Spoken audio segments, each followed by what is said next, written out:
Hi friends, आज हम प्रागैतिहासिक काल को विस्तृत पढ़ेंगे।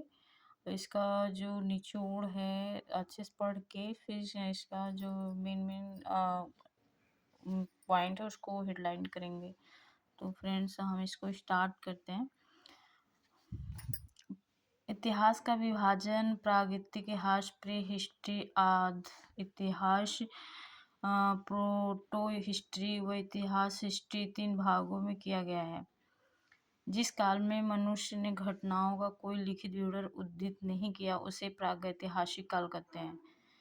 आद्य ऐतिहासिक काल उस काल को कहते हैं जिस काल में लेखक कला के प्रचलन के बाद उपलब्ध लेख पढ़े नहीं जा सके हैं। मानव विकास के उस काल को इतिहास कहा जाता है जिसका विवरण लिखित रूप से उपलब्ध है। ज्ञानी मानव होमो सेपियंस का प्रवेश इस धरती पर आज से लगभग 30 या 40,000 वर्ष पूर्व हुआ।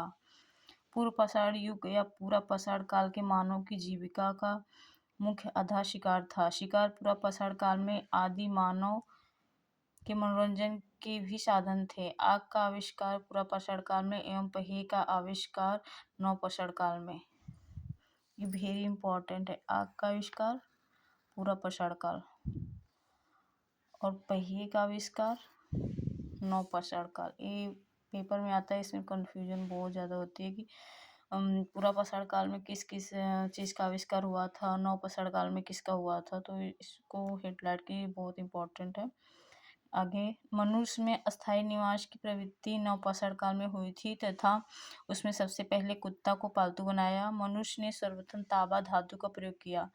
सर्वप्रथम किस जानवर को मनुष्य ने सबसे पहले किस जानवर को अपना पालतू बनाया था? तो कुत्ते को। ये इंपॉर्टेंट है। मनुष्य ने सर्वप्रथम तांबा धातु का प्रयोग किया तथा उसके द्वारा बनाया जाने वाला प्रथम औजार कुल्हाड़ी था। ये भी इंपॉर्टेंट है। प्राप्ति स्थल अतिरंज पंकम था। कृषि का आविष्कार नव पाषाण काल में हुआ था। प्रागैतिहासिक अन्य उत्पादन स्थल मेहरगढ़ पश्चिम बलूचिस्तान में अवस्थित है। कृषि के लिए अपनाई गई सबसे प्राचीन फसल गेहूं है। पहली फसल एवं जौ थी, लेकिन मानव द्वारा सर्वप्रथम प्रयुक्त अनाज चावल था। कृषि का प्रथम उद्गार मेहरगढ़ में से प्राप्त हुआ है। कोल्लीड हवा का संबंध चावल के प्राचीनतम साक्ष्य से है। भारत में पूर्व प्रस्तर युग के अधिकांश औजार स्फटिक पत्थर के बने थे। रॉबर्ट ब्रूस फूट पहले व्यक्ति थे जिन्होंने 1863 में भारत में पूरा पाषाण कालीन औजारों की खोज की थी। पल्लावरम नामक स्थान पर प्रथम भारतीय पूरा पाषाण काल कलाकृति की खोज हुई थी। भारत में मध्य पाषाण काल के विषय में जानकारी सर्वप्रथम 1867 में हुई जब C.L. कार्लाइल ने विंध्य क्षेत्र में लघु पाषाण उपकरण मैक्रोलिथ खोज निकाले। भारत में मानव अस्थिपंजर मध्य पाषाण काल में ही सर्वप्रथम प्राप्त होने लगता है। भारत में नव पाषाणकालीन सभ्यता का प्रारंभ ईसा पूर्व 4000 के लगभग हुआ।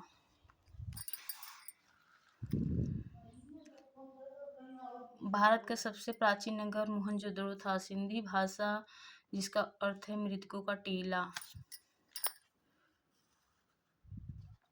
असम का श्वेतंबू गिबन भारत में पाया जाने वाला एकमात्र मानव वाप कपि है। इमाम गांव ताम्रपाषाण युग की एक बड़ी बस्ती थी। इसका सबसे जोरवे संस्कृत से है। भारत में शिवालक की पहाड़ी में जीवाश्म का प्रमाण मिला है। भीमबेटका गुफा पौराणिक आवासीय पुरास्थल है। यह आदि मानव द्वारा बनाए गए शैल चित्रों और शैलाश्रयों के लिए प्रसिद्ध है। इन चित्रों को पूरा पाषाण काल के मध्य पाषाण काल के समय का माना जाता है। ये चित्र भारतीय उपमहाद्वीप में मानव जीवन के प्राचीनतम चिन्ह है। यह मध्य प्रदेश के रायसेन जिले में स्थित है। इसकी खोज वर्ष 1957 से 58 में डॉक्टर विष्णुधर वाकड़कर द्वारा की गई थी। भीमबेटका क्षेत्र को भारतीय पुरातत्व सर्वेक्षण भोपाल मंडल में अगस्त 1990 में भारतीय महत्व का स्थल घोषित किया। इसके बाद जुलाई 2003 में यूनेस्को ने इसे विश्व धरोहर स्थल घोषित किया। भारत में मनुष्य संबंधी सबसे पहला प्रमाण नर्मदा घाटी में मिला है। भारतीय नागरिक सेवा के अधिकारी रिजेले प्रथम व्यक्ति थे जिन्होंने प्रथम बार वैज्ञानिक आधार पर भारत की जनसंख्या का प्रजाति विभेदन किया।